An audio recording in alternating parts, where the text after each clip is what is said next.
السلام عليكم ورحمة الله وبركاته. أهلا بيكم في لقاء جديد على قناة بداية حياة. في موضوع انتشر في الفترة الأخيرة في مصر بالذات، موضوع شركات الصيانة اللي بيعلن عنها على السوشيال ميديا وعلى الفيسبوك بالأخص. الشركات دي الناس بدأت تشتكي في الفترة الأخيرة من عمليات نصب كبيرة. أنا دي شهادة حج هقولها وإنذار للناس، يعني شهادة حج إن أنا في واحد قريبي، يعني شاب من الشباب من عيلتي، كان طبعا حب يدور على شغل في يوم من الأيام زي أي شاب. ففي شركة في القاهرة يعني وكده، عرضوا عليه الشغل دواتي، شغل صيانة، يعني يدربوه على الصيانة وأخدوه فعلا واتدرب، وفعلا حقيقي يعني مش نصب يعني.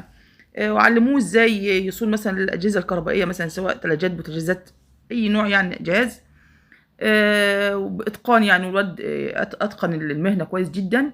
ومع الوقت بدأ يروح مثلا لو في حاجة محتاجة مثلا قطعة غيار تتغير أو كده، بيجي يروح يجيبها لهم بمبلغ مثلا يعني معقول شوية، لا هو غالي ولا هو رخيص. بس مع الوقت يعني الولد ده حكى لي والله يعني، ومع الوقت اكتشف ان هما دي زي عصابة. يعني ما اكتفوش بحتة ان مثلا يروح يجيب لك قطعة غيار كوبي كوبي مش الأصلية.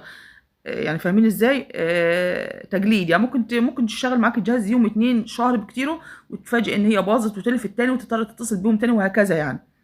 اللي تطوروا بقى في ان هم بقى بداوا كمان ما يكتفوش بقطع غيار للكوبي دي، لا، بداوا كمان ان في بعض الاجهزه يقول لك مثلا ما ينفعش تتصلح هنا، لازم ناخدها عندنا في الشركه. يجيبوا فعلا وعربيه وبارقام تليفونات وحاجه محترمه جدا، وعربيه تاخد الجهاز. كل سنه وانت طيب تتصل بيهم بيعملوا لك بلوك، ما خلاص على كده. ولا حلف بالله قال ده بياخدوا الاجهزه ديت وبيحطوها في مخازن معينه، وكل فتره بيغيروا المكان ده اهو. يعني طلعت عباره عن عصابه كبيره. فالولد طبعا خاف وسابهم طبعا وخلاص، وساب الموضوع دواتي خالص.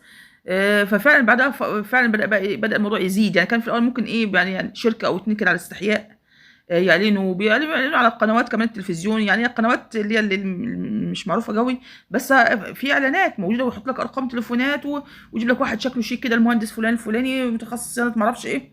فيا جماعه، الشاهد ان الاجهزه الكهربائيه دي بالذات حساسه. الاجهزه الكهربائيه حساسه، مش اي حد يلعب فيها.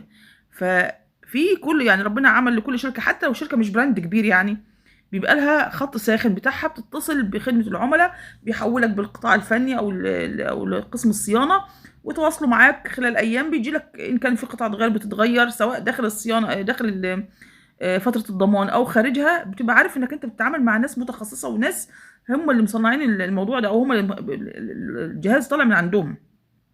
لكن عشان تشوف اي حد يعني بص عامل لك زي بتاع ايه كوليشن، كان يعني واحد جاي بيقول لك جميع الاجهزه وجميع الماركات، يعني ازاي يعني بالعقل كده يعني؟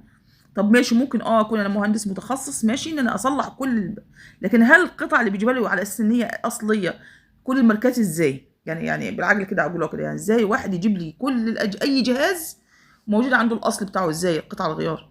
المفروض كل شركه متخصصه بالحاجه بتاعتها موجوده عندها قطع الغيار بتاعتها، مش واحد كده فتح لي محل في الوكاله ويقول لك لا ده جماعه. ازاي يعني؟ ده يعني الموضوع مش منطقي. فالشاهد والخلاصه يعني ان احنا مش اي حد نامن له، لا، انا عندي استعداد تروحوا لاي صنايعي عادي بسيط خالص في بلدك او جنبك او جارك، تعرف تاخد حاجك منه، تبقى عارف لو في حصلت مشكله تعرف تشتكيه، تعرف تعمل فيه محضر، تعرف حتى تتكلم معاه وتاخد وتدي تاخد حاجك منه كويس.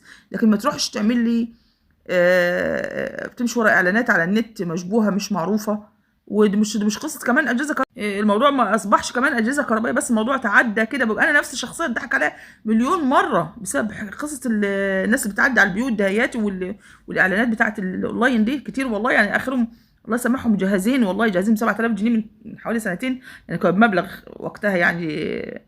بتاع ده اسمه بيسموه كاتش ماشين، اللي هو الجهاز بتاع المطبخ ده، الكبه والحاجات دي. جبت اتنين، واحد ليا واحد لبنت اخويا في الجهاز بتاعها، وطلعت حياه ماركات اولا لا لها شهاده ضمان ولا لها فاتوره. واكلمهم وعملوا لي بلوكات برضو، طلعت هم من تحليل شخصيه او اسم شركه معينه وبراند كويس معروف، وخدعونا وخدعوا على الناس. وتيجي تتكلم معاهم يقول لك ما حصلش، احنا ما كلمناكش وما نعرفش الارقام ده تبع مين. فاهمين؟